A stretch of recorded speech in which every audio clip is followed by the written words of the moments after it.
Budget को देखकर महसूस होता है कि ये भविष्य के निर्माण से ज्यादा हेडलाइन बटोरने का एक दस्तावेज है। This government is proudly marketing the income tax exemption of 12 lakhs. But the question is how many Indians even earn that much to benefit from it? बेदम हुए बीमार दवा क्यों नहीं देते? बेदम हुए बीमार दवा क्यों नहीं देते?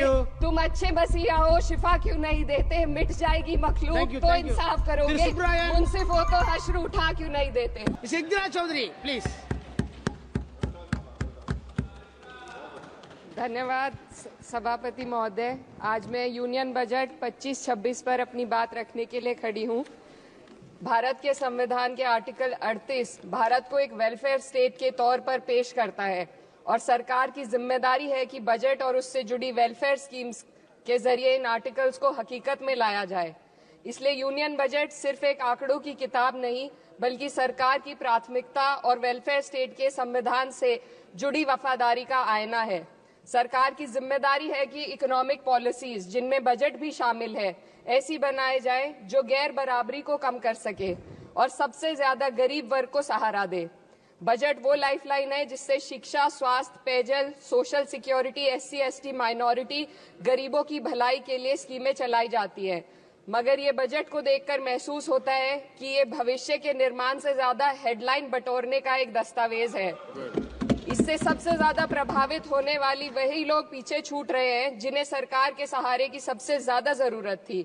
वो किसान जो बढ़ती लागत से परेशान हैं, वो नौजवान जो बेरोजगारी का सामना कर रहे हैं, और वो औरतें जो निजामती रुकावटों से जूझ रही हैं, और वो गरीब जो महंगाई के बोझ के तले दबे हुए हैं।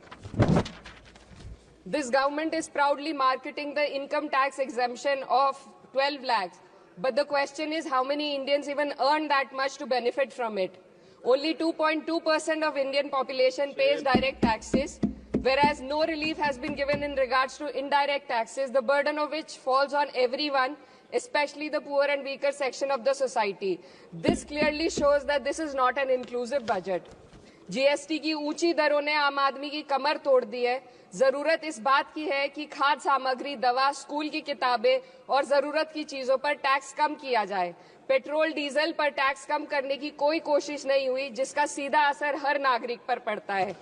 आर्टिकल 41 कहता है कि सरकार को ये कोशिश करनी चाहिए कि वो अपनी इकोनॉमिक हालात और रिसोर्सेज के हिसाब से लोगों को रोजगार दे।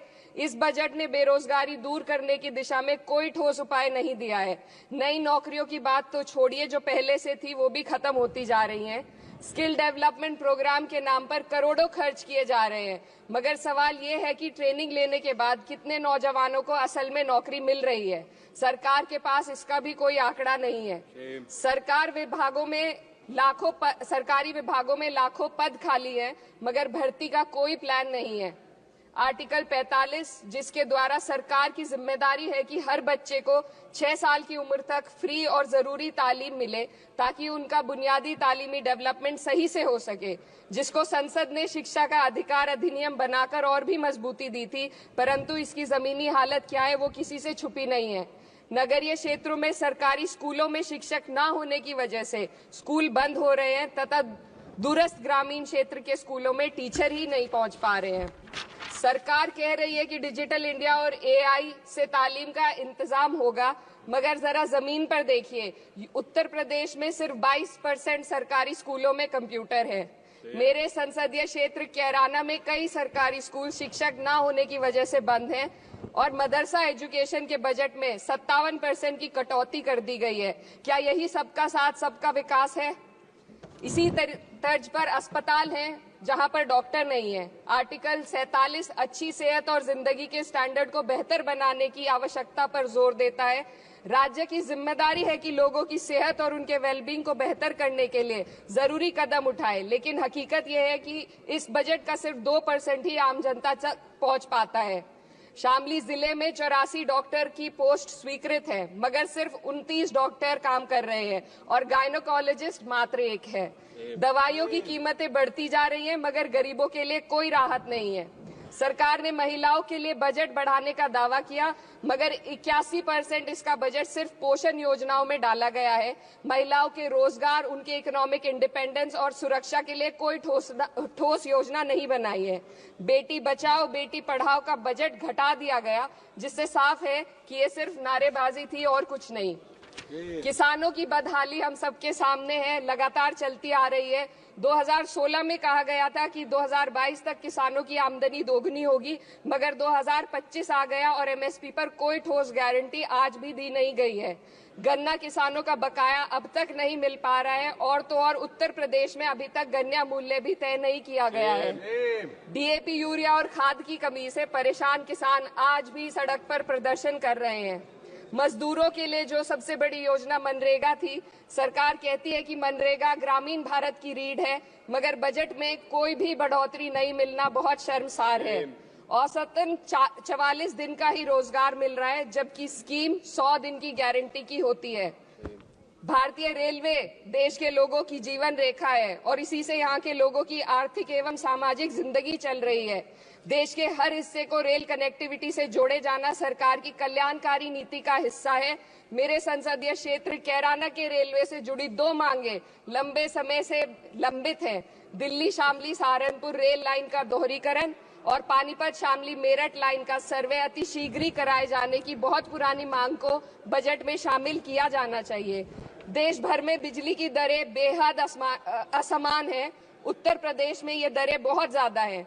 देश भर में एक समान बिजली दरें लागू करने का प्रावधान किया जाए। रिवैम्प योजना में हर घर तक बिजली पहुंचाने के लिए एलटी लाइन बनाने का प्रावधान भी जोड़ा जाए। कृषि उपकरणों व खाद डीएपी को जीएसटी से मुक्त किया जाए।